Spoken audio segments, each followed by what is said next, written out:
Don't take it, don't. Don't take it, don't. Don't take it, don't. Don't take it, don't. Jeffrey Kripal, welcome back to our conversations on your collected works. Yeah, thank you, Michael. I am really looking forward to this conversation because this, my joke is this is the book no one reads, but it's really important actually. Well, before we get into the book, let me just, for viewers and listeners who are just joining us, let me just give them a little background. You hold the J. Newton Razor Chair in Philosophy and Religious Thought at Rice University, where you've served as Associate Dean of the School of Humanities, chaired the Department of Religion, helped create the GEM program, a doctoral concentration in Gnosticism, Esotericism, and Mysticism. That is the largest program of its kind in the world. And you helped direct the Center for Theory and Research at Esalen Institute in Big Sur, where you served as board chair from 2015 to 2020. Now, let me just say to viewers and listeners that your website, jeffreyjkripal.com, is an extraordinary resource for understanding your work. So, Jeff, we started this series of conversations on your 13 books with Secret Body, which is the overall title of this series. And Secret Body, you pointed me to that. The subtitle is Erotic and Esoteric Currents in the History of Religions. And you described that as essentially the autobiographical book that is the best guide to the first half of your work. Well, yeah, almost all of it actually, up to 2017. Excellent. Up to 2017. And there's important work beyond that, but as you say, almost all of it. And then our second conversation was on your doctoral dissertation, Kali's Child, the Mystical and the Erotic in the Life and Teachings of Ramakrishna, which won major awards for the best new book, first book in religious studies, and which created a huge controversy for you in India with Hindu nationalists. And that resulted in a decision that you ultimately had to make to move beyond this specialty, which you had invested an immense amount of time in and energy, into a broader perspective. So this book, Roads of Excess Palaces of Wisdom, Eroticism and Reflexivity in the Study of Mysticism, was your first new venture. Is that correct? Yeah, I was still very much in the Kali's Child mode. I mean, I finished this actually at Harvard, and I was really still in the endological world. But I was also trying to break out of it, I guess, and looking at the mystical experiences of scholars of mysticism, kind of, what I call the superhumanities today, looking at altered states in the study, particularly the study of religion, but also I think more generally. And it was very much, these issues were very much behind Kali's Child and were very close to me. But it's sort of me moving out. It's sort of me moving out of a specific focus on India and kind of moving into a broader kind of theoretical or bigger realm for sure. So why did you write it? What was your frame of mind as you began to plan it? And was there a kind of strategy for starting a new career? So I hadn't yet started a new career, to be honest. This came out in 2001, but means it was really written in 98, 99. I was still, again, very much in the study of Hinduism, very much in India, mentally and spiritually. But I wrote this book because I really felt that the spiritual lives of intellectuals was really important, and that nobody had really honed in on that. it was very controversial, by the way, the time I wrote it. I mean, intellectuals were not supposed to have spiritual lives. They're supposed to be good, rationalists. Um, and so I wrote it really for myself. There's a very deeply personal kind of framework of the whole book. It hones in on kind of classical scholars like Evelyn Underhill and Louis Massignon and Elliot Wolfson, but it's also deeply personal. And I think that's why I ultimately wrote it, was because it was a deeply personal act. And by the way, I had an editor at the University of Chicago who was very supportive of the project. I mean, that's not tangential to it. And the controversies around Colley's Child, I mean, in some ways, they help within the academy, even though they're devastating with outside it. In what sense did they help?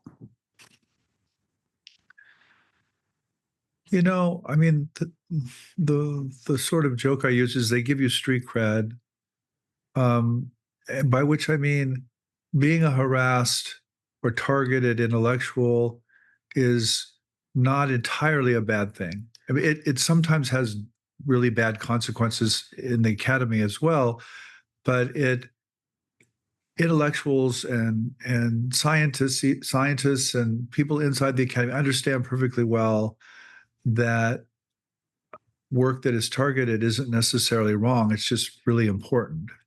It's targeted for a reason. This is where the activist part comes in, Michael. There is an activist or political consequence to what one thinks and what one writes about. And I also, so I was targeted in the early 96. And I was the first American and scholar of Hinduism to be so targeted, but there were lots of other people after me. And so this book comes out in 2001, people were beginning to understand that it was a broad movement against intellectuals and historians in general. It wasn't just about Jeff Kripal. And so this book was important for me to write because it's filled with activism, filled with political and moral impulses, but it also hones in on the what the Catholic tradition would call the contemplative traditions or the mystical experiences, and it tries to do both at the same time. So, give us the core thesis of Roads of Excess, Palaces of Wisdom. I mean, it obviously starts with a quote from William Blake. The road of excess leads to the palace of wisdom.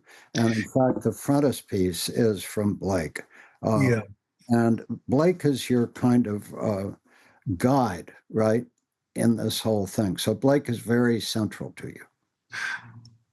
Yeah. I mean, he's a kind of muse. Well, not kind of. He is a muse. And first of all, this book and the next one, The Serpent's Gift, are Blakean, both in design, but also in terms of intellectual content. And I was actually invited to the home of William Blake when this book came out to speak to the Blake Society in London. So there's a direct connection to Blake. Blake himself, for those who don't know him or only know him superficially, he was as much interested in the French and American revolutions as he was in the spiritual or esoteric currents, and he saw visions. He had, his work is, what's fascinating about his work is it's as illuminated, as literally illuminated. I mean, it's filled with images as much as it's about poetry and text. And he very much described being overtaken by states of possession and poetic inspiration. And the proverb, the road of excess leads to the palace of wisdom. First of all, I think it's correct. But it occurs in a section called Proverbs of Hell. And he used hell. He was very admiring of hell in a Blakean way. I mean, he used Christian categories, but he was subverting and turning them upside down. And so the whole book is really filled with Blake and these twists and turns and these reversals. which I think are also central to the study of religion, and particularly the study of mysticism, which I made very explicit in the next book that comes after this, The Serpent's Gift. You take us through comparative mystical thought in Catholicism, Sufism, Hinduism, Tantra, and Kabbalah by examining the lives and works of 5 major historians of mysticism: Evelyn Underhill, Louis Massignon. Is it R.C. Zeiner? Is that how you? It's Zane. I always heard Zaner, R.C. Zaner. And then I have a lot of trouble with Ajahnanda Bharati. Is that correct? It's Agahananda Bharati. Okay. And finally, Elliot Wolfson, who is very important to you, and we'll talk more about him later. But could you give us kind of short summaries on the first 4, who they were, why you picked them, what the core teaching is out of those chapters? Yeah, so I picked those individuals to kind of take us through the 20th century. And Evelyn Underhill, just briefly, was a British retreat master, and really the woman who brought the category of mysticism, made it respectable. I mean, the category certainly exists in the 19th and even the 18th century, but it's disrespectable. It's something you don't want to be associated with. It's connected to enthusiasm and God forbid, women. And what Underhill does in the early 20th century is she makes mysticism central to her argument and makes it not just respectable, but the kind of the core of religion, particularly the Christian West. She herself is Anglican, but she wants to actually convert to Roman Catholicism. She never does, primarily because of her husband, but her spiritual director is, in fact, Catholic, and she knows that a lot of the mystical writers she writes about, of course, were Roman Catholic or in that tradition. And so she's very much drawn to that. And so I try to emphasize that attraction, but also that ambivalence, but also emphasize the fact that she really made the category what it is today, through a whole series of books. The biggest one's just called Mysticism. Louis Massignon is a very important French intellectual. He was the teacher of Henri Corbin.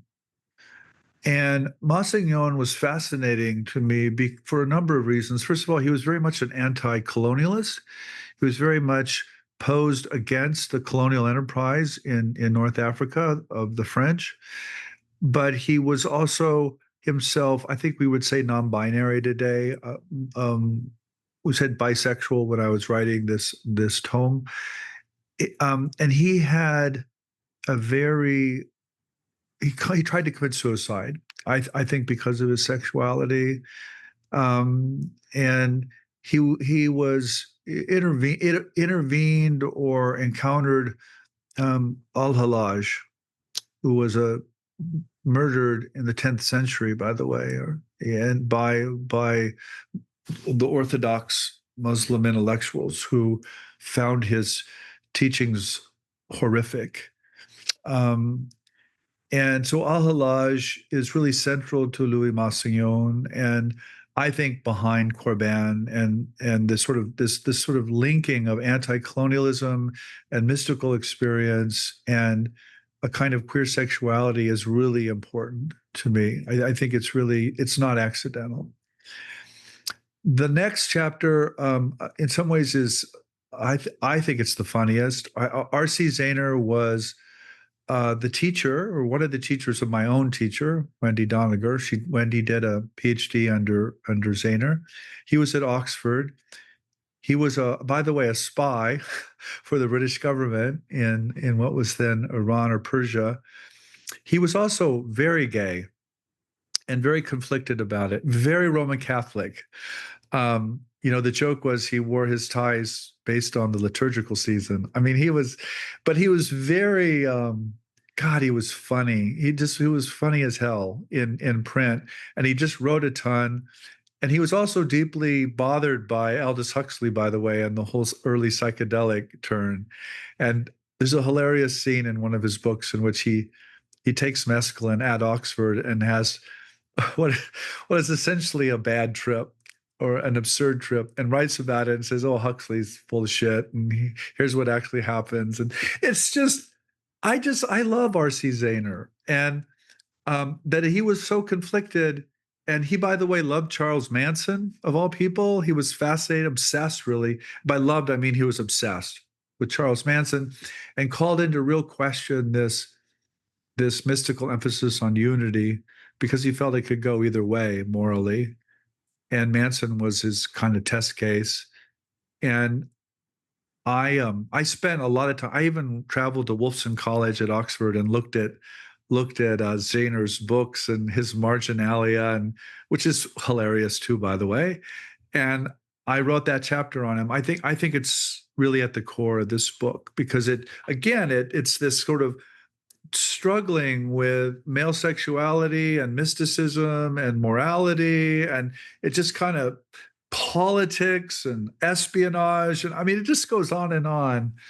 And Zaehner almost burned down Oxford, by the way.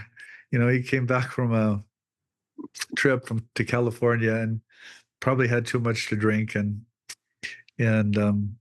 almost burned the place down. But that's in the book too. Agahananda Bharati, okay, moving into the present, I corresponded with him. He was, I believe, German. He left Germany. He became an American anthropologist, and I worked in his library as well. I knew his students. He couldn't find anybody in India to initiate him, which I think is really interesting. I think it's really powerful and honest. He finally did find someone to initiate him, and he's really spent his life writing about mystical states in India and as an anthropologist. And I just think, again, so important. He hated nationalism. He hated the political movements of his time. He was really emphasized sexuality a lot, but in a heterosexual sense. He really knew his Indian philosophy, and he was just so good, just so good. Elliot Wolfson, to take it up to, this was the end of the 20th century. So this book came out in 2001. I think I was one of the first people to write a long essay on Elliot. His second book, I believe, comes out 94 or so, through a speculum that shines. I came to know Elliot personally. I got to know him in the late 90s. I sent him this work, and we became, still are, close friends and colleagues. Elliot, as you probably know, is the scholar's scholar. He's a real intellectual. His footnotes are longer than his books. And he's read everything. Oh my God. He's just read everything, and deeply informed by German philosophy and continental philosophy, but also knows medieval Kabbalah really like the back of his hand. His father's a rabbi, and he just decided not to become one, so became a scholar of religion. Deeply involved in Zen and Buddhism and Asia, but also very learned, more than learned, in Hebrew and European scholarship. So let's focus in on Elliot Wolfson, because first of all, he's incredibly important to you. Secondly, you feel like a very deep kinship with both with him and with your understanding of his conclusions, as well as many of his actual conclusions.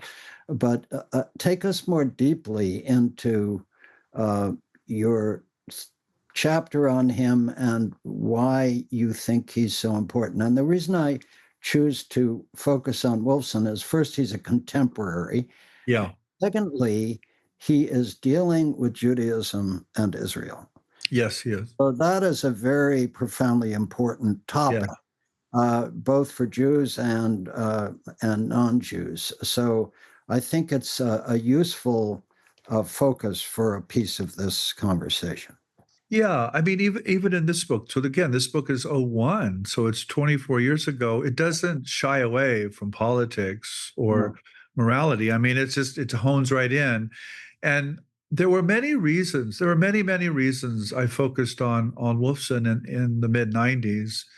One was, one of Eliot's main points in this book is that the Kabbalah is essentially same sex. It's oriented around a kind of homoerotic or same sex. He wouldn't use the language of same sex. I am, but this kind of homoerotic privilege of perceiving the male, by males and becoming one or be communing with the male, the God, by males again, is central to this tradition. And I found, I mean, that deeply resonated with me in the '90s because it still resonates with me. I still think Orthodoxy is basically same sex, is homoerotic, as you know, in a male way now.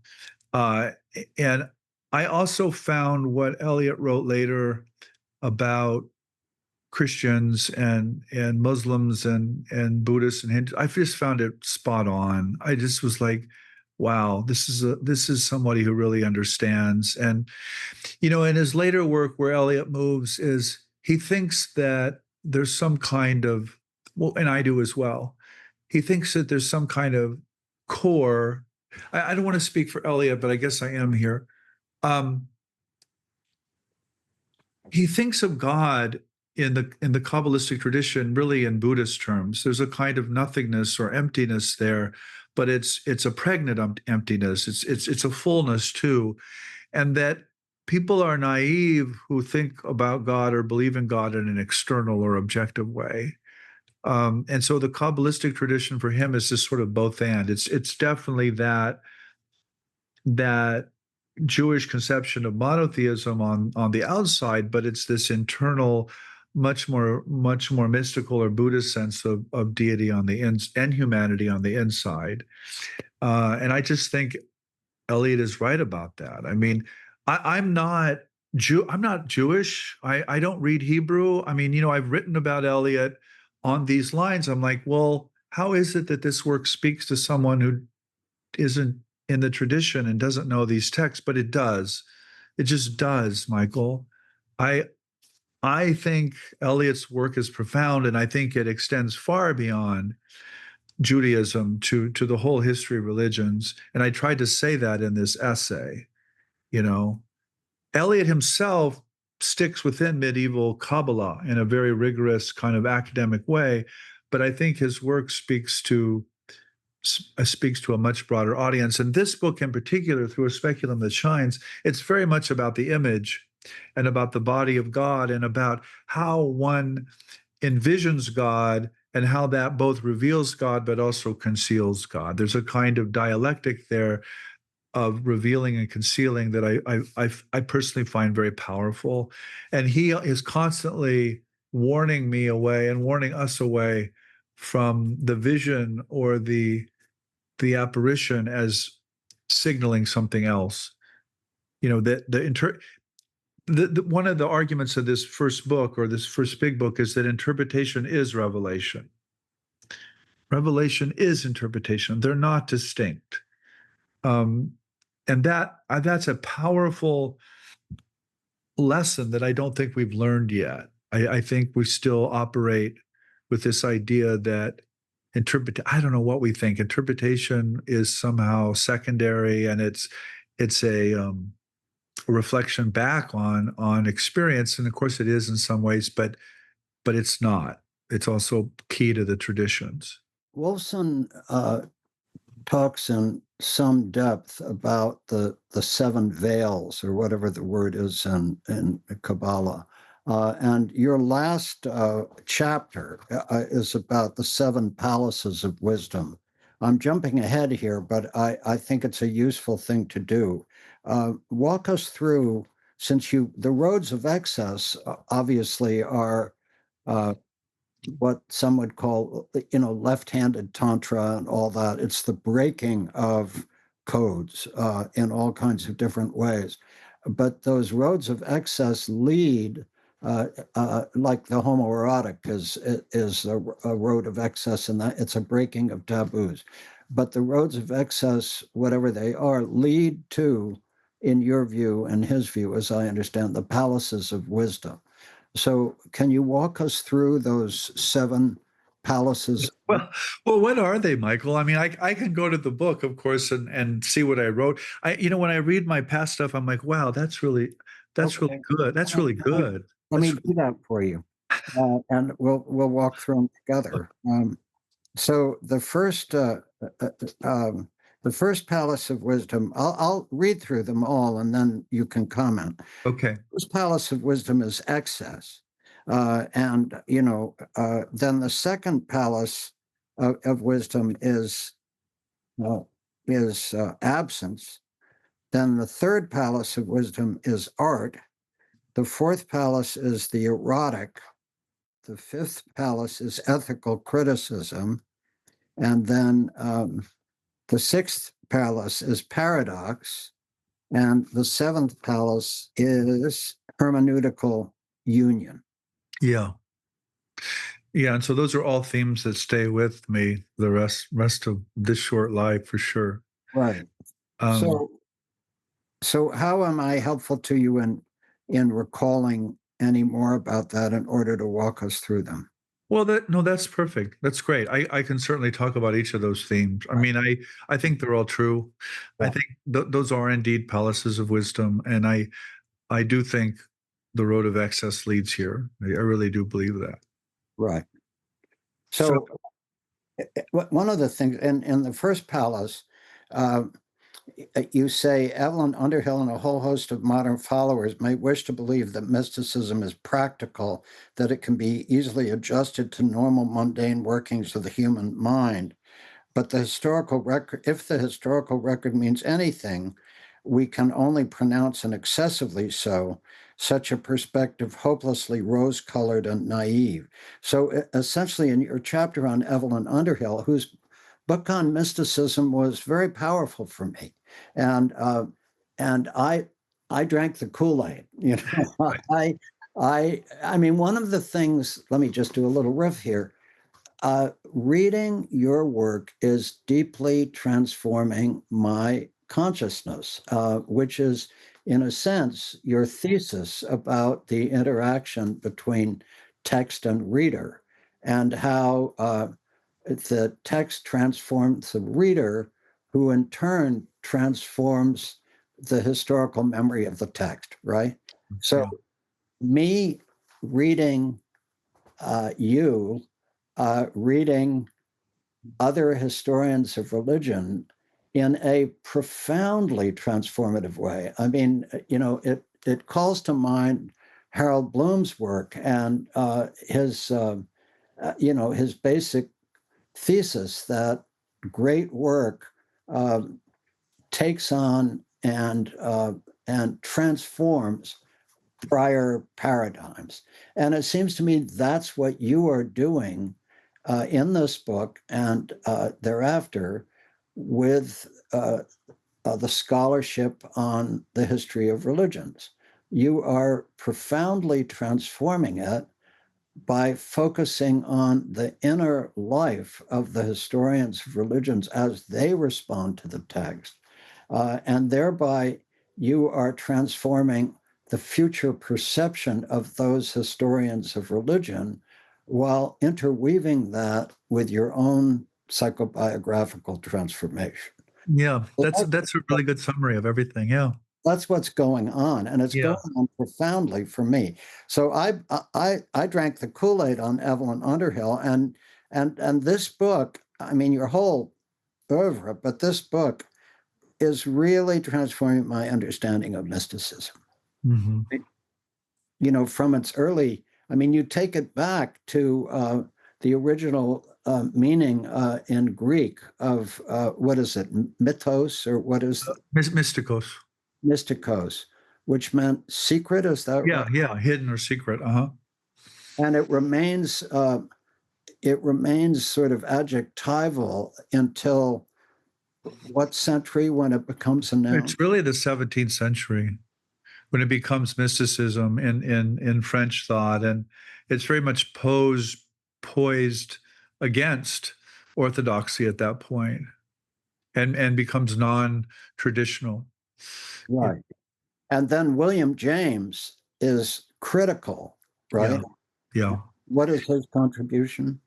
Well, oh my God. Well, let's go back to the palaces eventually, because I want to focus on those. I think those are really helpful. But the James stuff is so, James is before Underhill, of course, and in the US, but his varieties of religious experience, it's really should be called the varieties of mystical experience.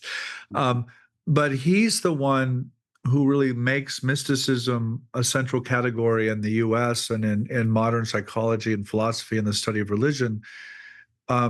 But he only uses mysticism, in the lectures. He doesn't use it in the title. Underhill breaks out of that, and actually puts it in in titles of her book, and really kind of brings something that's implicit in James to the fore. But if I, to kind of bring this home, I'll get sort of political or personal here. People who say to me that, oh, we're for everyone. I'm like, well, no, you're not. Don't say, because clearly a lot of religious people completely deny this universalism. What you've done is you've lifted above these different traditions, and you're no longer looking to the past in some form of belief. You're looking to the future now in some kind of spiritual revelation, and it's a definite normative move. I happen to share it. I think it's correct. But it requires us to separate from the religious traditions and to offend people.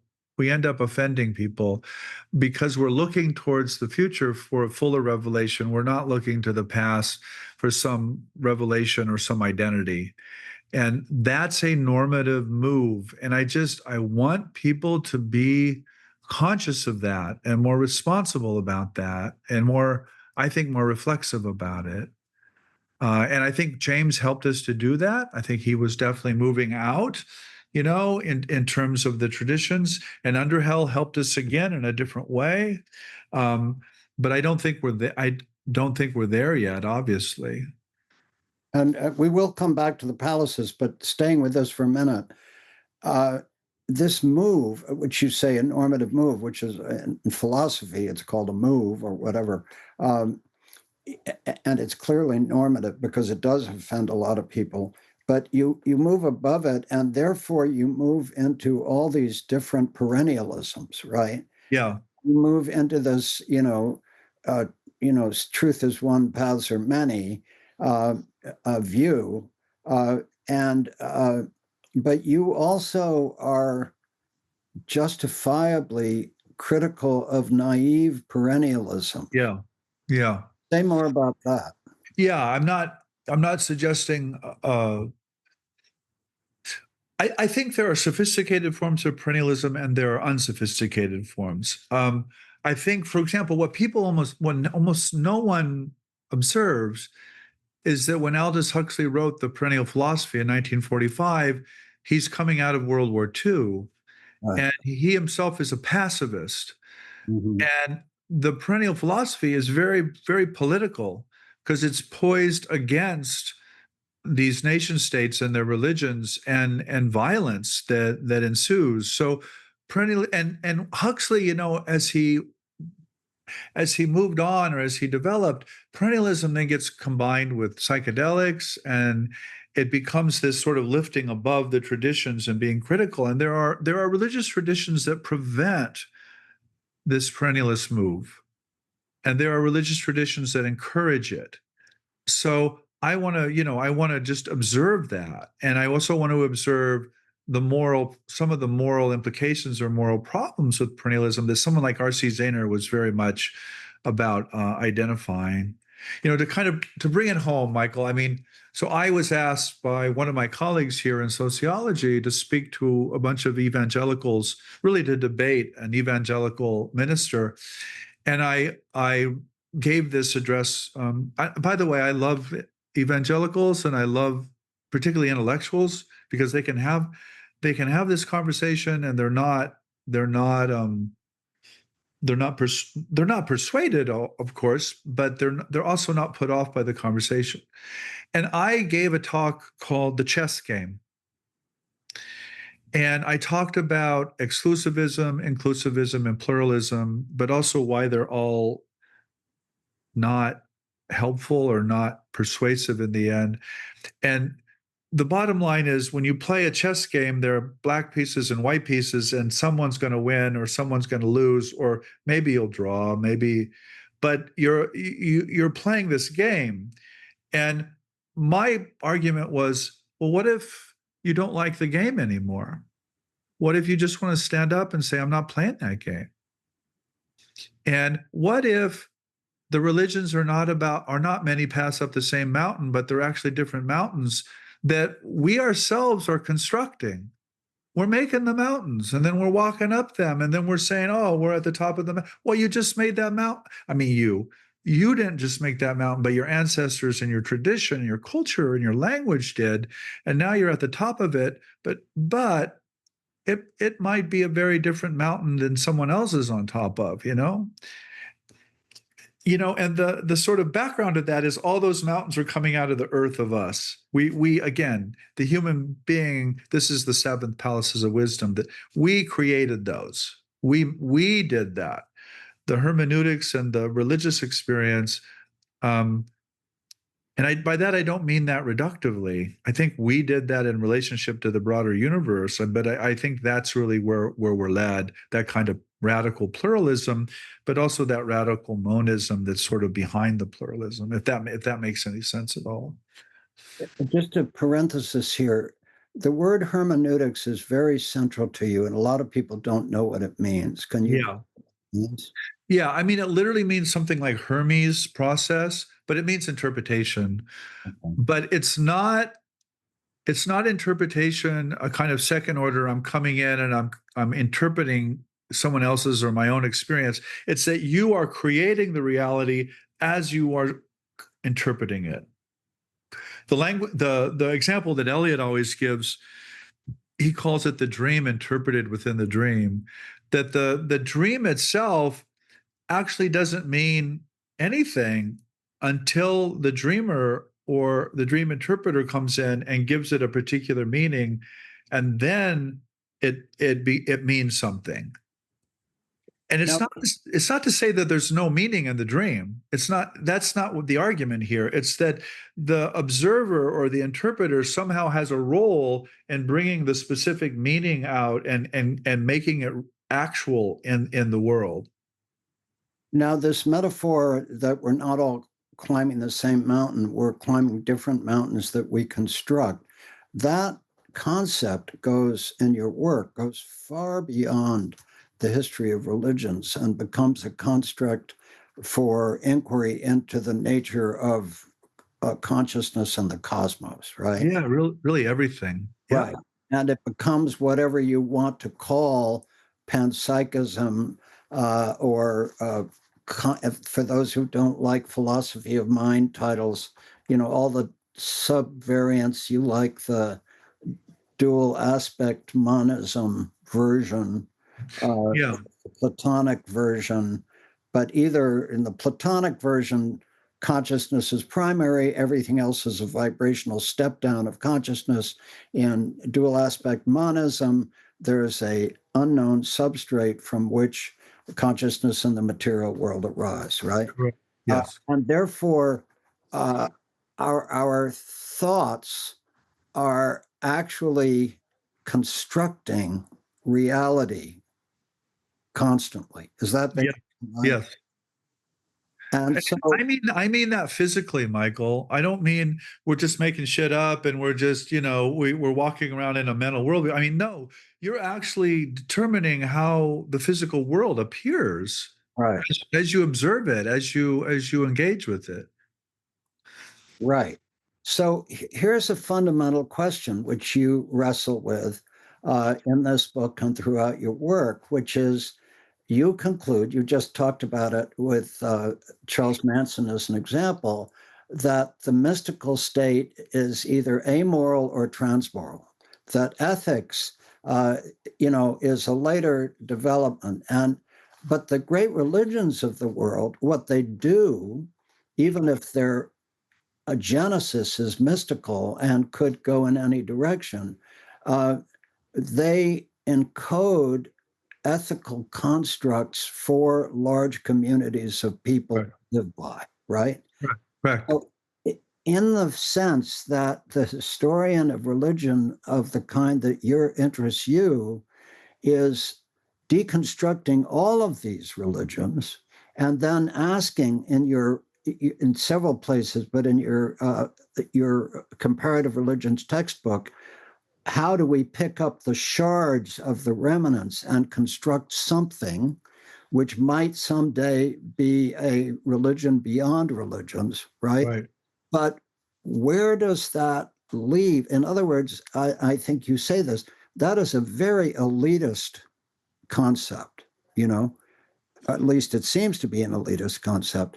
And where does it leave the tens of millions of good people who are just trying to lead decent lives when historians of religion are deconstructing the codes by which they live? In other words, how do you square, I totally support it, this movement toward a religion beyond religions with the deconstruction of the actual codes by which people live, which are encoded in their religions, because your position, rightly so, is that the religion beyond religions has a problematic relationship with ethical codes. Yeah. That's it. I mean, that's great. Um, I can answer all of those. I can respond to all of those queries because I've been doing it my whole life. First of all, I think thought is itself elite. I think we just have to get outside and beyond this idea that elitism is bad. Right. We rely on elitism every day. When I bring someone in to fix my AC unit or I take my truck to the mechanic, I mean that's elite knowledge. I don't have. I rely on that, and the university is a whole bunch of elite knowers. And I think what we've lost or what we're losing as a culture is a deep respect and admiration for elitism and for expert knowledge, which we honor in some aspects, technical aspects, but we do not honor in others. And I think that's a terrible mistake. The other thing I would say is, look, I'm a kid from Nebraska, Michael. I grew up in a hardware store with farmers. There's something in the culture, though, that wants to reflect on itself, that wants the kid in the parade to say, that emperor has no clothes. It wants that. That's why that story exists.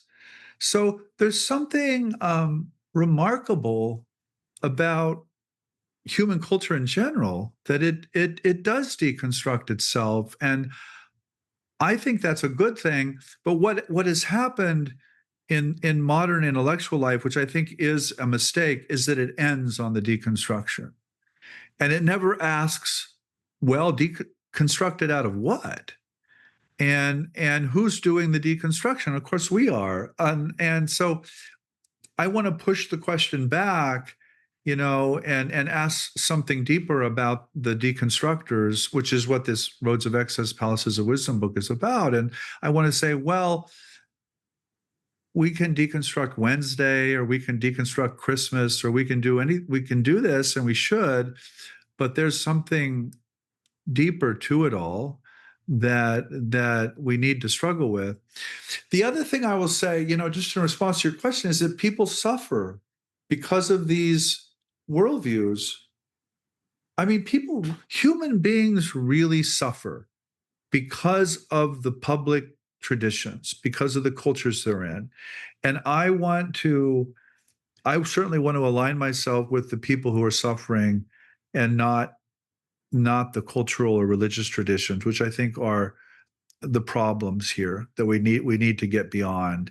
And it doesn't mean not honor them or not remember them, but it means thinking past them and imagining past them.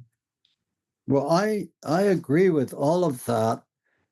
And the question that remains for me is, and I mean, this is an active question of thinking for me, is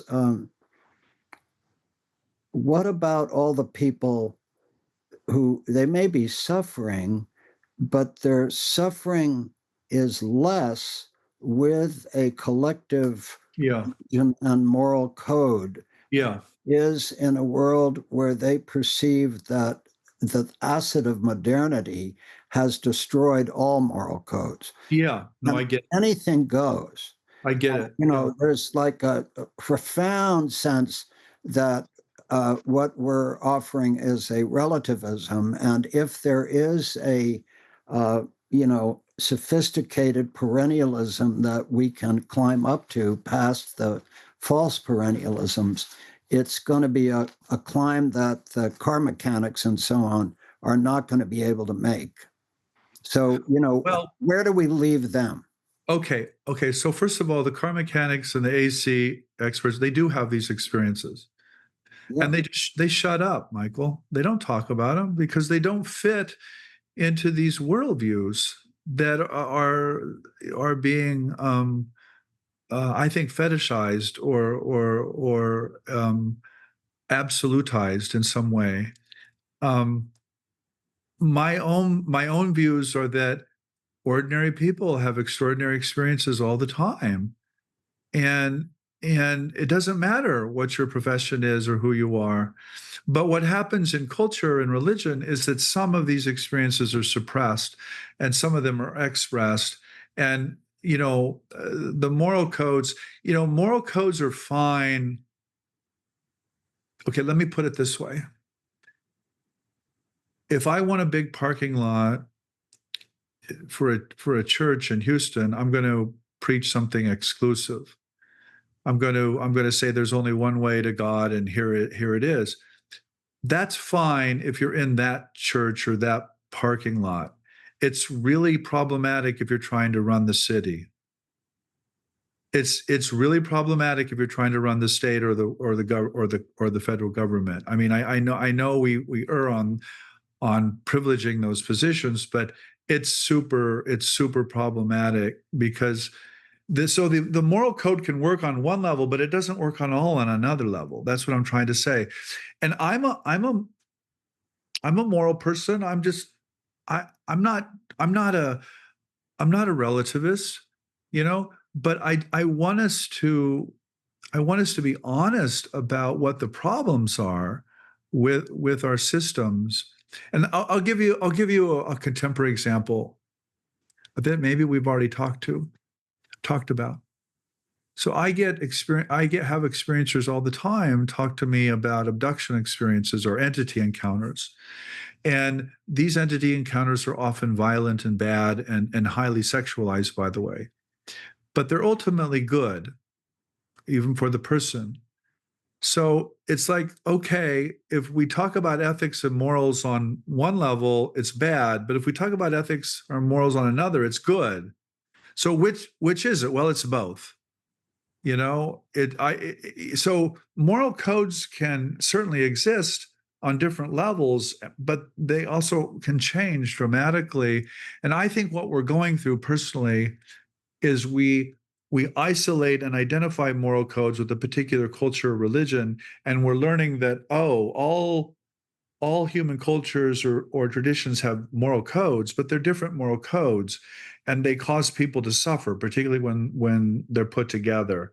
So let's create a new morality or a new ethics that is cognizant of the whole human experience and not just a part of it. That's really what I'm trying to get at, is we need to change our moral values, and we need to understand that our present moral values come from a particular political history that is really quite awful in many ways.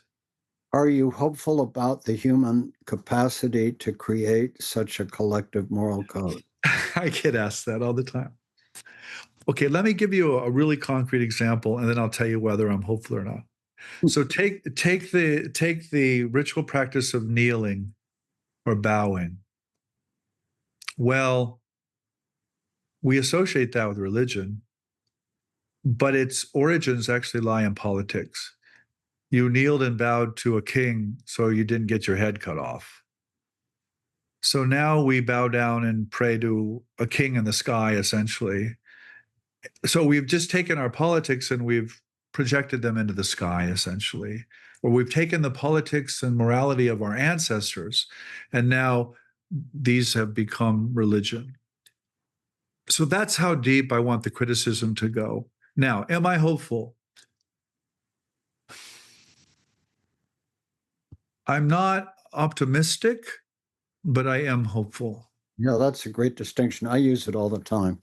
Yeah, I think human beings will fuck it up. Mhm. I really do.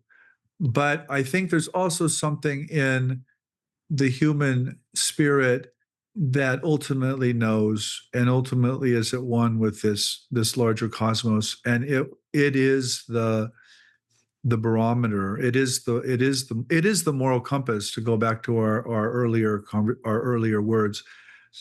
But that moral compass might swing against the humans fucking it up, and their constant need and desire to have an identity, in terms of a religious orientation or a culture or a nation state. I think that's a terrible mistake. Mm.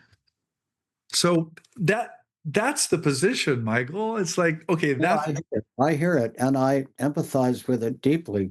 So, at your request, and because I think it's a very good thing to do, let's go back to the seven palaces, because this is a question, the one we're discussing now, that we're not going to resolve today or anytime soon. It's the question of, in other words, maybe the golden rule is a beginning of a ethic that goes beyond religions.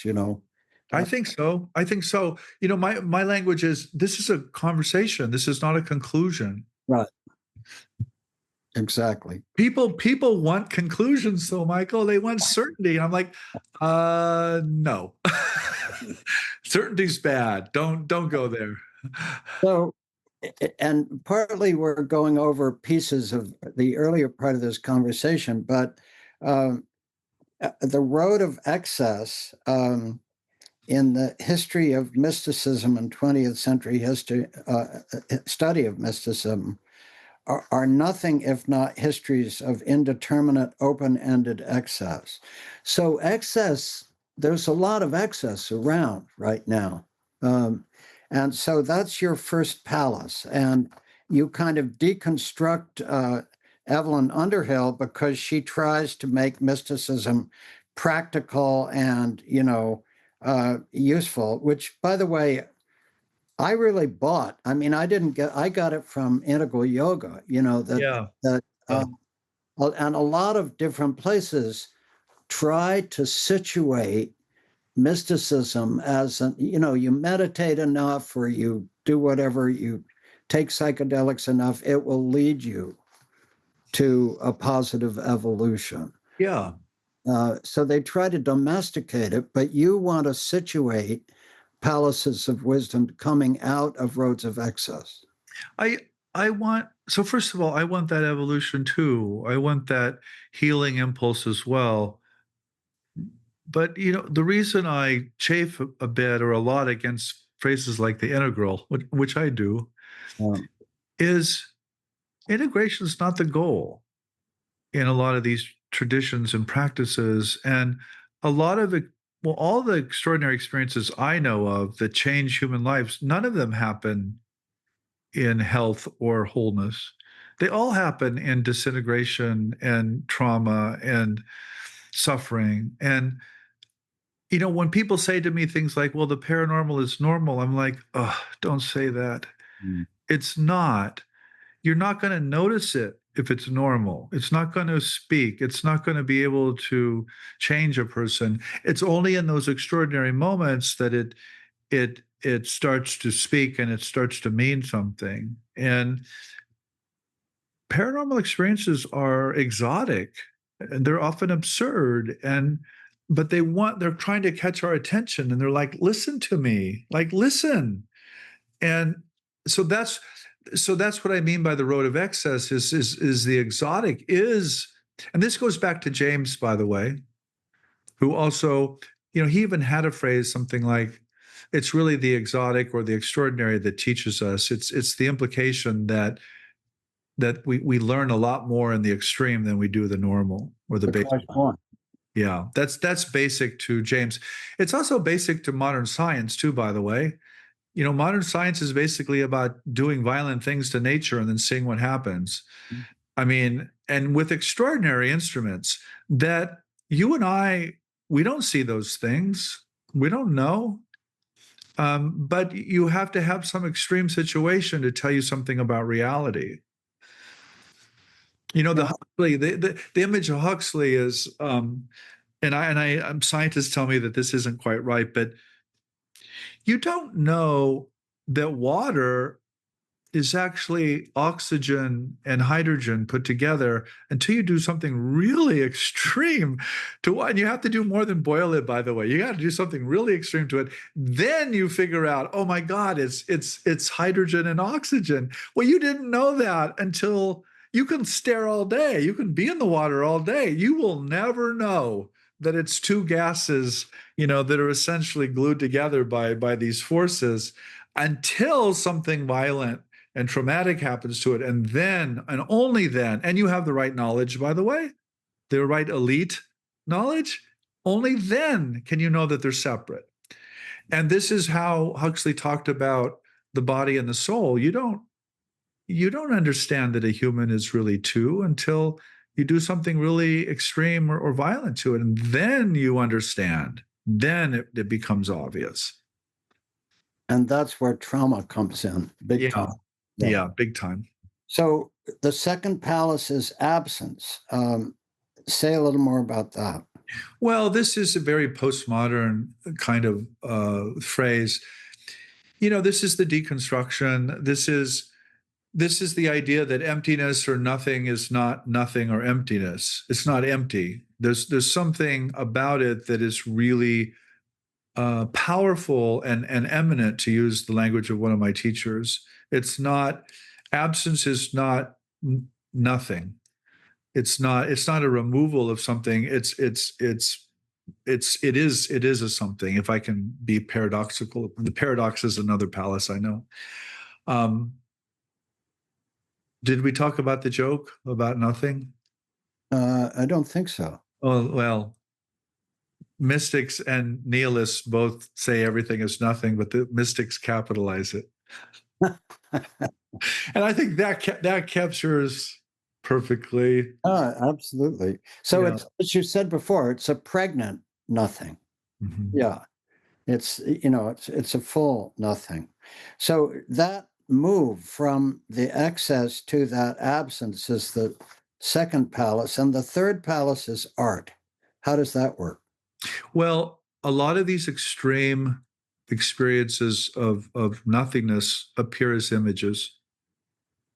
And I mean, they literally appear as images. I mean, people have a frickin' video, they call it a video. It goes off in their head, and it's like they see something. And artists themselves, I mean, again, if you talk to a lot of artists, it's based on these images, on these altered states. These are not tangential to creativity and to, we think of art today in purely secular terms. Well, that's only because of the last century or so of the history of art. Before that, art was intimately linked to or the same as religion. I mean, it was all about these, but it's more than that, Michael. And I'll just tell you a story here because it's directly relevant to this. I went to Assisi once, basically on pilgrimage, but also as an adult who no longer identifies completely with the tradition. But if you go to Assisi, what you realize very clearly is that Francis's whole life was about art. It literally begins with a crucifix talking to him. It's a work of art that becomes alive and says, and he misinterprets it, by the way. That's the whole story. It says, rebuild my church. And Francis naively thinks, oh, he means rebuild this. It was a dumpy little physical thing. He says, oh, I've got to make this. But no, it meant rebuild the entire tradition. And then as Francis's life goes on, he has all these visions, he has the stigmata. But today, if you go to Assisi, it's all art again. I mean, literally, it's Giotto. And you walk through the basilica and you see these scenes in the life of Francis. It's all art. So I think that art and image are integral to this process of religion. And, the other thing, just to kind of to go to the stigmata, I'm pointing to my palms because that's where Christ is crucified in the art. It's through the palms. Well, that is not how the Romans did it. They did it in the wrists, so this wouldn't pull through. It sounds gross, but this is not how someone was crucified. This is how they were crucified. And so the art, what I'm trying to say is the vision replicates the art. And the art replicates the vision, and it goes around and around and around like this. And so that's why I'm so interested in image and vision and art and even drawing. I mean, even the act of drawing is really significant here. Does the image precede the word? Maybe, maybe not. I mean, I think it's complicated, right? And this is why I love Elliot Wolfson's work again. It turns out that God's body is all over the Hebrew text, but then there's this prohibition against imagining God as having a body. So, but maybe the biblical visions preceded the textual tradition. Probably so, I would think. One would think that in early humanoid and before the development of language, there must have been image, right? Yeah. So it seems pre-verbal. So the fourth palace is the erotic, which is fundamental to your whole enterprise. Yeah, I mean, this is where it gets us into the political and the moral, but also I think what we naively call the sexual is actually the supersexual. And I think there's something about human energy and about life itself that is always expressing itself through what I call the erotic. And this is in modern experiences as well as ancient ones. I just think it's really obvious and terribly important to talk about because it also leads to these moralities and these exclusions of particular genders and particular sexualities that I think is very disturbing, from a modern perspective. Yeah, A.H. Almaas has, talks about this in his work, and he talks about, I mean, it's a very obvious point, but he talks about sex without eros and eros without sex. And the erotic, at least in my vocabulary, completely transcends the physically sexual, although it's rooted in it, but it transcends it. And the tantric concepts, which you do a lot with, just as you speak of energy, right? Coiled at the base of the spine and moving up, and the various practices which you describe in depth, all speak to the erotic as something far beyond simply the sexual. Yeah, and there's something to say there that maybe people haven't thought about, but even with a lot of these traditions, there's a kind of ascetic impulse. Celibacy is really important. Well, you don't get rid of sexuality by being celibate. In some ways, you increase it. Yes. In many ways, you increase it. But this has been a traditional practice of religion for millennia, and I think it's spot on. I think once you start working with those sexual traditions or that sexuality, even by suppressing it or not expressing it, I think you are working with it. And it leads to pathologies, by the way, and it leads to it can go bad or go wrong, or it can go really well, depending on how it's handled, I think. And the ascetic also sets up the left-handed tantric, the breaking of the codes. So there's a certain sense in which the ascetic creates, one path, and then the breaking of the codes comes out of setting up that path. Well, and this is why I think sexual orientation is so important, because you do get a distinction between particularly men who love other men and men who happen to love women, and they're really distinct. They're really distinct, and I'm not condemning one or morally saying one's morally wrong, but they're very different religious paths. And then, of course, you get women who are attracted to other women, and women who are attracted to men and women who are attracted to both. And, all of these things play into sanctity, as we call it, or the religious prodigies of the traditions. But I think we're naive to see that as distinct, or as it's all male, or it's all heterosexual, or I just think that's naive. I'm like, no, it's not. Don't say that. And it's not that particular sexualities or genders are perfect, Michael. It's not that they have the answers either, but they have specific answers to specific orientations and problems. The fifth palace is ethical criticism, which is a really interesting. I just did it. We just did it. It's like, come on, let's not assume the values or moralities of our ancestors or of a particular gender or sexuality. Let's be more open-ended and more reflexive about that. So you write, in terms of our hermeneutical practices, no one has advanced a more insightful and sustained critique of the paradoxical position of the historian of mysticism than Stephen Wasserstrom in his Religion After Religion, which we were talking about.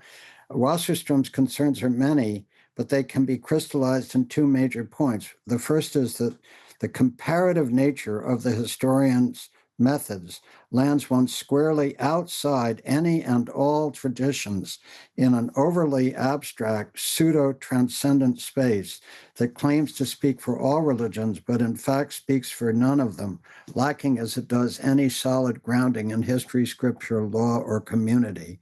And secondly, that the mystocentric focus of the history of religions has tended to obscure, if not erase, the ethical dimensions of religions, particularly of monotheisms, for the more mysterious and seductive workings of myth, symbol, paradox, and antinomian mysticism, and so on.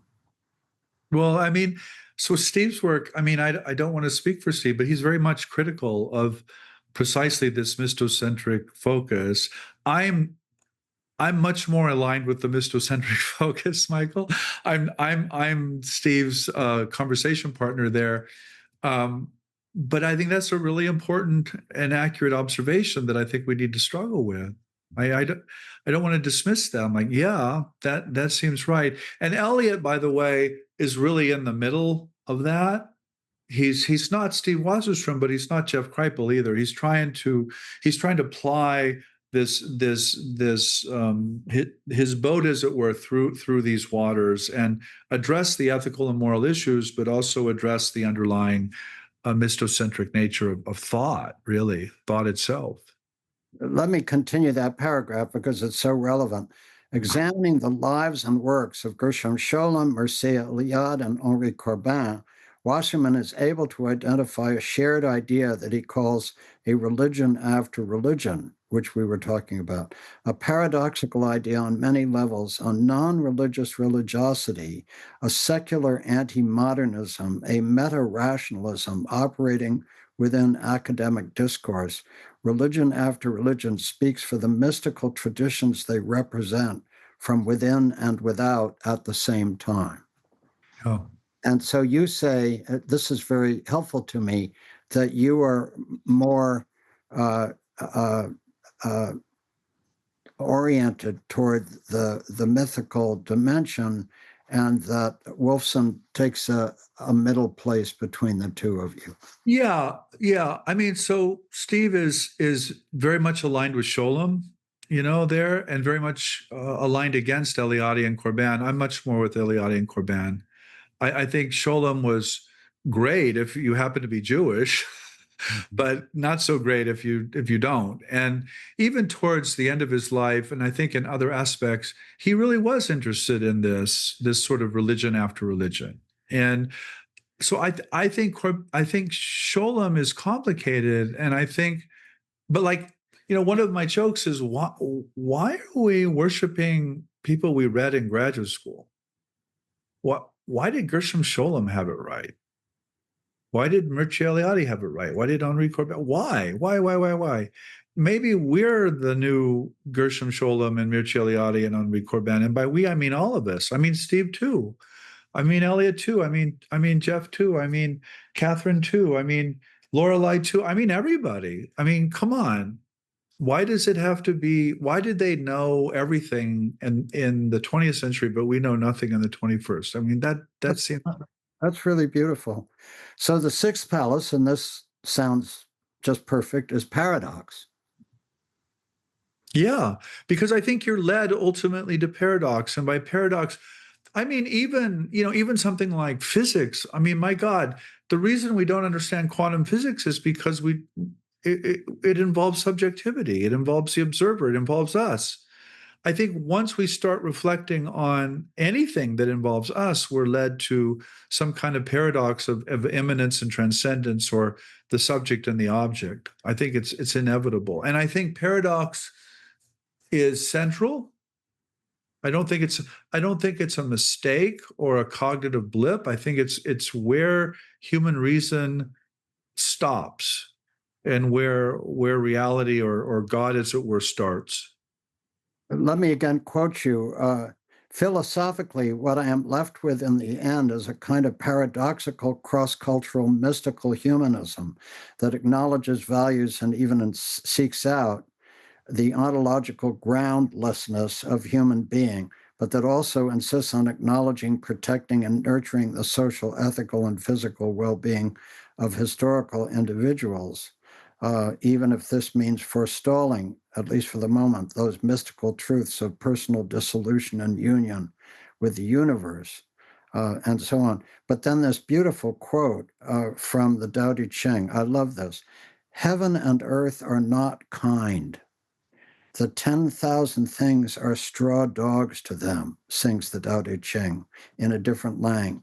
So too with the sage, begin quote, people are straw dogs to him, end quote.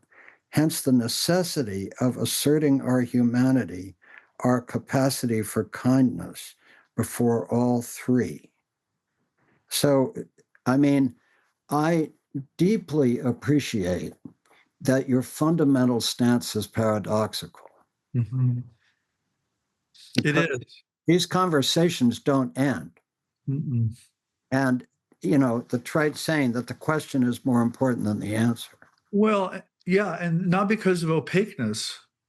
That's not a strategy or rhetoric. It's like, no, really, that's where you're led. You're led to the paradox. And this is what, I later say. I don't think I say it in this book, but I later hymn this notion as the human is two. I'm like, no, it's really two. And I don't mean there are two substances, but I mean there's one level where these things are all the case, and there's another level where these things are the case. And they're both really important to us, or really important to me. To kind of give a metaphor, I think we all can grok. I just took a plane ride, and we were coming into Houston, and I was seeing all these neighborhoods from, probably 10,000 feet. And I was like, well, there are all those lives in those neighborhoods and in those vehicles that I can just see as tiny little things. I'm like, but I'm up here and I'm seeing down. I mean, but I eventually landed in Houston, of course. So the plane landed in Houston, and then I'm one of those people walking around that. I mean, it's like both of those perspectives are perfectly so, and I want to affirm both. I don't want to affirm one or the other. Now, I often have that experience as a plane lands, looking down at all those houses and thinking of We're, all the dramas going on. You know. we're just ants. We're ants, Michael. Well, actually, who is the great naturalist? E.O. Wilson once said that in an essay called Is Humanity Suicidal? He once said that perhaps we would have been better off if the dominant species had been some kind of great ant. You know. We can get to this, but we'll get this in later on. But I'm very much an anthropocentrist. Mhm. I think there's something really special and unique about human beings. I'm not the E.O. Wilson that you're talking about. I don't. And this is the mystical traditions again, who there's this vast human being. Like, I think consciousness is basically human. And by that, I don't mean social. I don't mean political. I mean, we're somehow tapped into that in a really, we're not just ants, to go back to we're not just those people you see from 20,000 feet. We're also the people who made the airplane and who, so yeah, I'm not of the persuasion that the world would be better off without us. I don't think there would probably be a world without us. The world produced us. The seventh palace, hermeneutical union. Tell us about. Yeah, I mean, that's just this, well, not just, it's it's the idea that how we talk about things and interpret things really matters. It really determines reality. So this conversation, any kind of podcast, any kind of book, any kind of workshop, any kind of seminar, anything, it actually determines the shape of reality. And I want people to understand that they're not just talking, they're not just thinking, they're actually shaping reality as they interact with one another. You know the Dhammapada, of course.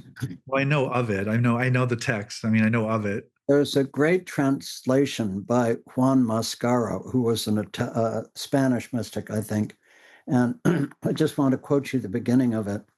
What we are today comes from our thoughts of yesterday, and our present thoughts build our life of tomorrow.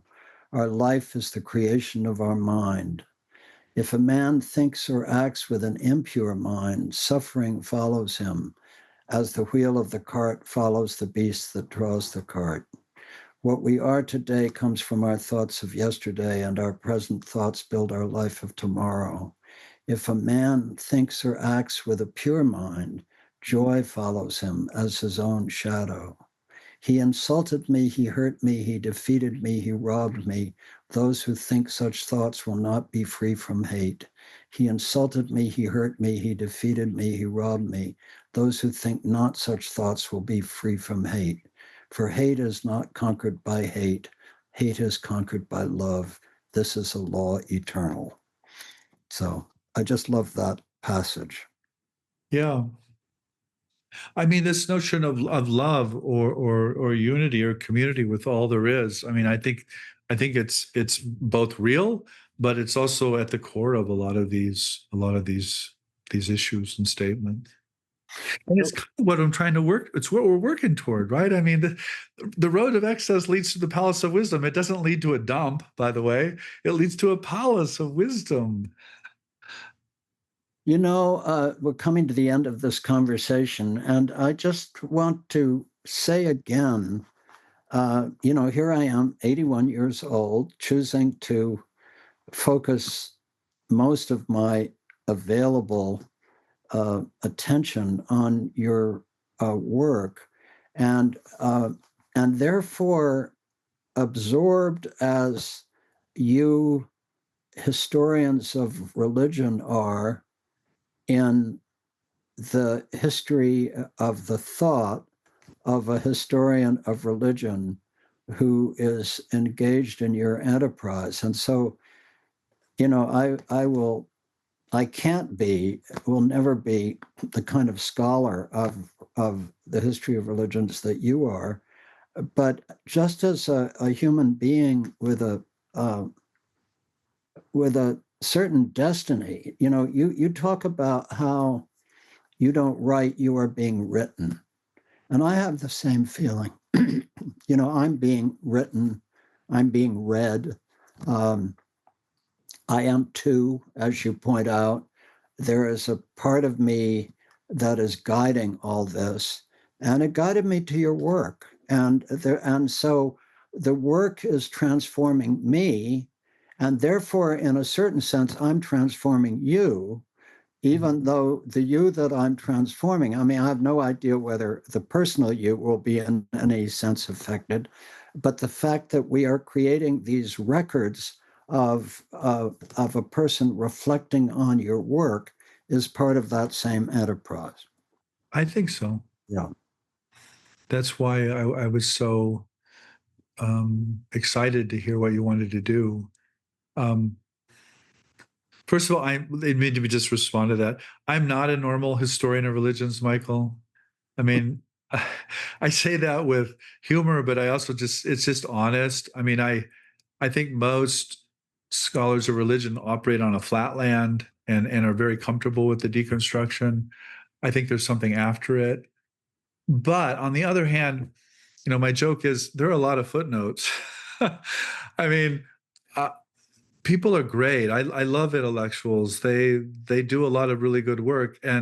But what you realize when you're in that community is that it's relative. I mean, I'm never the scholar Elliot Wolfson is, you know, and Elliot's probably never the scholar someone else was, and you know, it just goes I on. was going to ask you about that because when you spoke of Eliot as a scholar's scholar, I thought to myself, well, aren't you a scholar's scholar? But Not really. I mean, not really, Michael. No, I don't write big books like Elliot does, but it really does come down to questions of to whom are you talking, Mhm.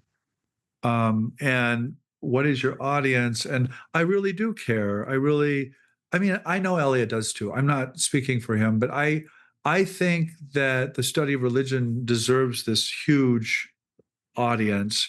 And I think we need to speak in a way. It doesn't mean it's a dumbing down, but it means speaking differently and articulating things. And remember, I'm just a kid from Nebraska. I'm a grown-up kid trying to like tell people that emperor has no clothes. Don't follow that emperor. You know, be something more than that. I never forget that you're a kid from Nebraska, nor that I'm a kid from New York City. So Yeah, well, there you go. It's like, and New York City can talk to the Midwest, and the Midwest can talk to New York City, and this is the magic of it, I think. well, Jeffrey Kripal, thank you so much for continuing these conversations. Of course. See you soon. All right. Take Thank care. you so much. Don't take it, don't take it, don't take it, don't take it, don't take it, don't take it, don't take it, don't take it,